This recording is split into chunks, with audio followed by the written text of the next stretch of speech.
Hey guys, welcome back to another video. Today, I'll be showing you my top 10 pro tips to become a better teammate in Floor 7. If you enjoy the video, consider leaving a like and subscribing. It's free and I'd really appreciate it. However, if you don't like the video, don't be hesitant to dislike it. Some of these tips you may already know, but I'll try my best to evaluate more about them. Tip 1. Clear before secrets. Now some of you may think this is strange because you can clear a room, then get its secrets and move on. This is actually slower than clearing first. You may notice that in runs, all the rooms have been completed, including blood, but there are still rooms that have been undiscovered. This slows down the pace of the run because it causes room stacking. Tip 2. Prevent room stacking. Room stacking occurs when there is 2 or more people in a room at a time.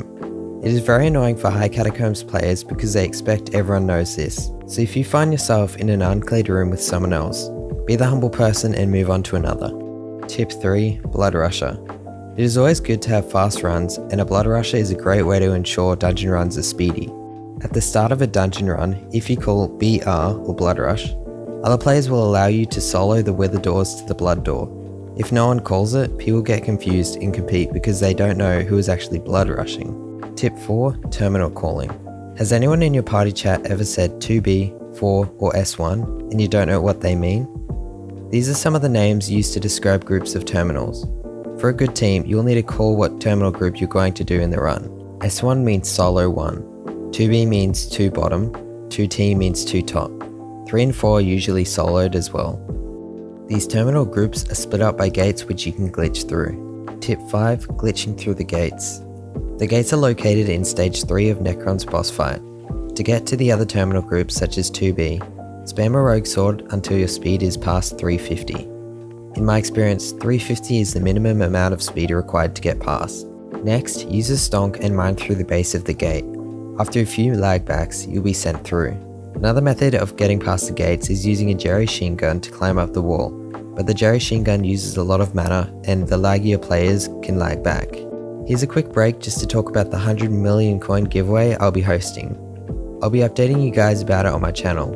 The only requirement is that you must be subscribed. If you don't enjoy my content, that's completely fine. I'm not forcing anyone to subscribe, but do consider it as 100 million coins is a lot. Now back to the video. Tip 6. Use mods. This tip is pretty obvious for Floor 7 players, but I'd like to clarify the ones worth using. The main mods for dungeons in my opinion are Skytills and Skyblock Extras. Skytills is free and has very similar features to Skyblock Extras but differs in some areas.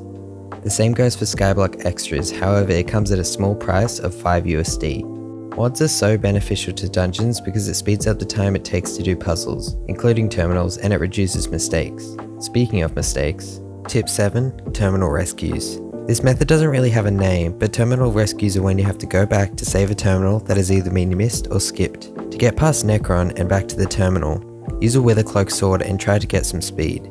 You will have a little bit of time to get back to the incomplete terminal and finish it.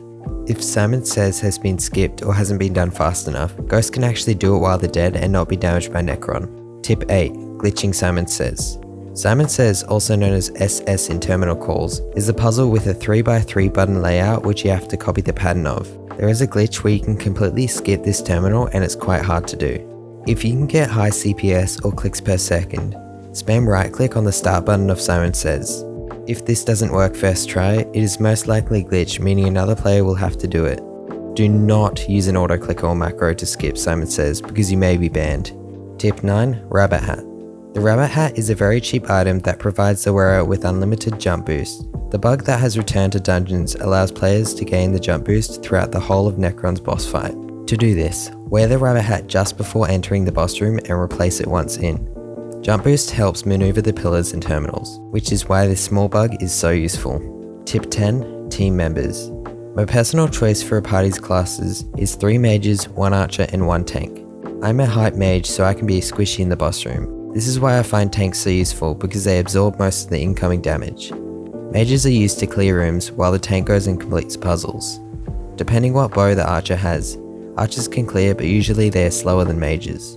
In stage 4 of the boss fight, it makes it a lot easier if the archer waits in the middle on the platform so that the other players can TP to them when Necron moves to the middle.